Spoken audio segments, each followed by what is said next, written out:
अकोल्यातील खदान पोलीस स्टेशनचे पोलीस निरीक्षक धनंजय सायरे यांच्यावर नागपुरात विनयभंगाचा गुन्हा दाखल करण्यात आलाय। नागपुरातील नंदनवन पोलीस स्टेशनमध्ये हा गुन्हा दाखल करण्यात आला आहे। यूपीएससीचा अभ्यास करत असलेल्या एका 22 वर्षीय तरुणीची छेडखानी केल्याचा ठपका पोलीस निरीक्षक धनंजय सायरे यांच्यावर ठेवण्यात आलाय। या प्रकरणामुळे अकोला पोलीस प्रशासनामध्ये एकच खळबळ उडाली आहे। तसेच या प्रकाराने पुन्हा एकदा अकोला पोलिसांवर नामुष्कीची वेळ आली आहे।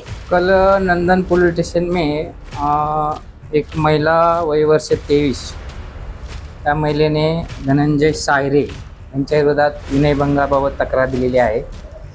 विनय सायरे हे पोलीस इन्स्पेक्टर आहेत अकोल्याला। त्या अनुषंगाने आम्ही गुन्हा दाखल केलेला आहे। 354 अ ब ड आणि इतर कलमान्वये गुन्हा दाखल केलेला आहे आणि पुढील कायदेशीर प्रक्रिया चालू आहे।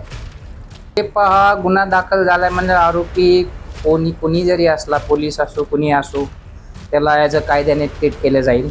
पोलीस आहे म्हणून वेगळे काही त्याला, अथवा दुसरा कोणी असला म्हणून असं वेगळं काही नाही।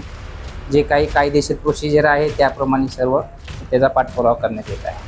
त्यांचे मागील 10-12 वर्षापासून हे आहेत, ओळख आहे, जाणं येणं आहे एकमेकाच्या घरी, ओळखीचेच आहेत असते एकमेकाच्या। परंतु ओळखीचा फायदा घेऊन बाबा आरोपीने हे कृत्य केलेलं आहे आणि त्यामुळे फिर्यादीने तक्रार दिल्यामुळं गुन्हा दाखल झालेला आहे।